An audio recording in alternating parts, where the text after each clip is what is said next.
قبض کرتا ہے ملک الموت تو وہ پاؤں کی جانب سے روح کو قبض کرنا شروع کرتا ہے۔ تو جب اس نے پاؤں سے اپنا کام کرنا شروع کیا تو حضور نے فرمایا اے عزرائیل ذرا نرمی کرنا، یہ میرا غلام ہے۔ تو عزرائیل نے جو جواب دیا، میرے والد گرامی جب یہ حدیث بیان کرتے تھے تو ان کے آنسو نہیں تھمتے تھے۔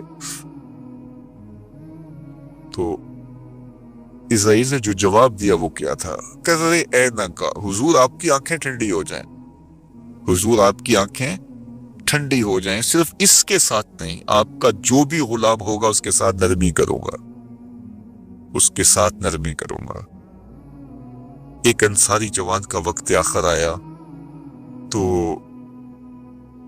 پہلے یہ ہوتا تھا کہ جب کوئی بیمار ہوتا اور مرض موت میں مبتلا ہوتا تو اس کے اہل خانہ حضور کو بلا کے لے جاتے، حضور اس کے پاس تشریف رکھتے، پھر اس کی بہت واقعہ ہوتی، پھر اس کی تجہیز و تکفین ہوتی، پھر جنازہ ہوتا، قبر میں اتارتے، پھر حضور آتے۔ یہ ابتدائی دور کی بات ہے۔ لیکن جب حضور علیہ السلام کی مصروفیات بڑھنے لگیں تو لوگوں نے کہا کہ آپ تکلیف دیتے ہو حضور کو۔ صحابہ نے آپس میں طے کیا کہ جب کوئی شخص فوت ہو جائے تو پھر حضور کو بتانا چاہیے۔ تو پھر جب کوئی فوت ہو جاتا تو پھر حضور کو بتاتے، حضور ان کے ہاں تشریف لے جاتے۔ لیکن پھر اور زیادہ مصروفیت ہوئی تو کہا حضور کو جنازے کا بتانا چاہیے، پھر جنازے کا بتاتے، پھر اور کار نبوت کی اہم ذمہ داریاں اور نظم پھیلتا چلا گیا تو پھر صحابہ نے آپس میں مل کے طے کیا کہ جنازے کا بھی نہیں بتائیں گے بلکہ جنازہ اٹھا کے حضور کی چوکھٹ پہ لے آئیں گے، اور پھر جنازہ اٹھا کے لے آتے۔ یہ باب البقیع سے باہر جو جگہ خالی پڑی ہے، جنت البقیع کے درمیان جو جگہ ہے، یہاں لا کے جنازہ رکھا جاتا ہو۔ حضور کے دور میں سارے جنازے یہاں ہوتے تھے، تو پھر جنازہ لایا جاتا، حضور سے عرض کیا جاتا اور حضور جلد نکل کے جنازہ پڑھا دیتے۔ تو یہ ابتدا کی بات ہے، تو حضور پہلے ہی تشریف لے جاتے۔ تو وہ انصاری جوان کا وقت آخر تھا اور آقا کریم علیہ السلام اس کے سرانے بیٹھے تھے، تو عزرائیل علیہ السلام روح قبض کرنے کے لیے آئے۔ روح جب قبض کرتا ہے ملک الموت تو وہ پاؤں کی جانب سے روح کو قبض کرنا شروع کرتا ہے۔ تو جب اس نے پاؤں سے اپنا کام کرنا شروع کیا تو حضور نے فرمایا اے عزرائیل ذرا نرمی کرنا، یہ میرا غلام ہے۔ تو عزرائیل نے جو جواب دیا، میرے والد گرامی جب یہ حدیث بیان کرتے تھے تو ان کے آنسو نہیں تھمتے تھے۔ تو عزرائیل نے جو جواب دیا وہ کیا تھا، کر رہے اے ننکا، حضور آپ کی آنکھیں ٹھنڈی ہو جائیں، حضور آپ کی آنکھیں ٹھنڈی ہو جائیں، صرف اس کے ساتھ نہیں، آپ کا جو بھی غلام ہوگا اس کے ساتھ نرمی کروں گا، اس کے ساتھ نرمی کروں گا۔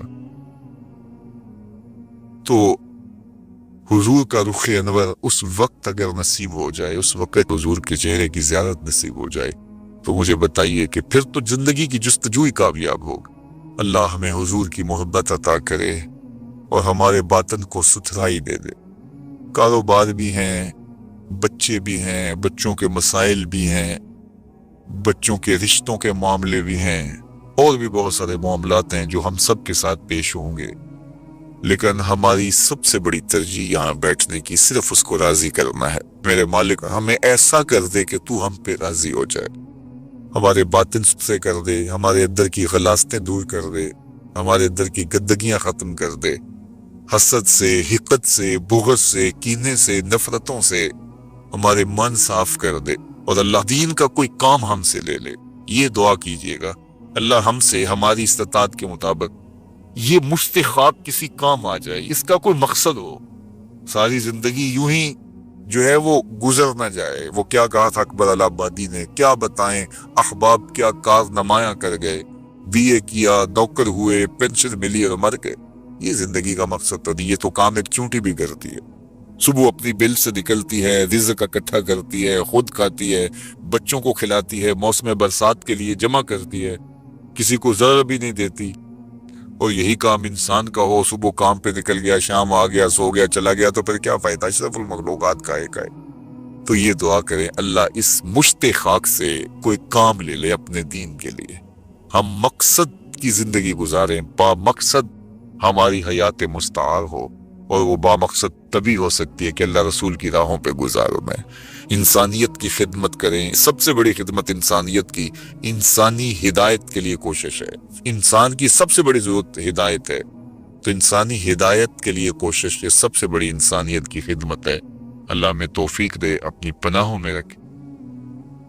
56-57 اسلامی ملکوں کی آزمائش ہے آج کی تاریخ میں. یہ بھی آزمائے جا رہے ہیں اور وہ بھی آزمائے جا رہے ہیں جو ایک مٹھی بھر جماعت ہے، جو زیادہ یتیموں اور بیواؤں پہ مشتمل ہیں، جن کی اطراف کو دشمن نے گھیرا ہوا ہے اور دوسری جانب سمندر ہے.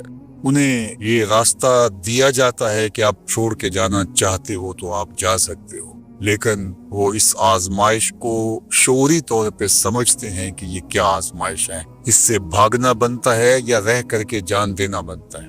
تو وہ تو امتحان میں سرخرو ہو گئے. دونوں صورتوں میں اللہ نے ان کے لیے فتح لکھ دی ہے، اور دشمن خاص و برباد ہو جائے پھر بھی کامیاب، اور اگر وہ راہ حق میں شہید کر دی جائے تو پھر بھی سرخرو.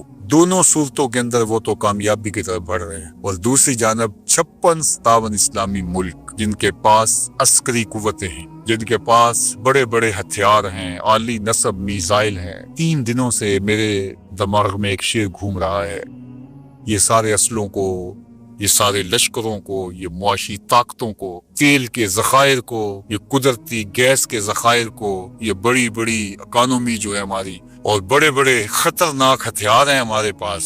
تو میں دیکھتا ہوں تو اقبال علیہ رحمہ کا ایک شعر یاد آتا ہے، غلامی میں نہ کام آتی ہیں شمشیریں نہ تدبیریں، جو ہو ذوق یقین پیدا تو کٹ جاتی ہیں زنجیریں. تو نہ یہ ہماری شمشیریں کام آ رہی ہیں، نہ ہماری تدبیریں یعنی ہماری سیاست کام آ رہی ہے، اور ذوق یقین ان کا کام آ رہا ہے.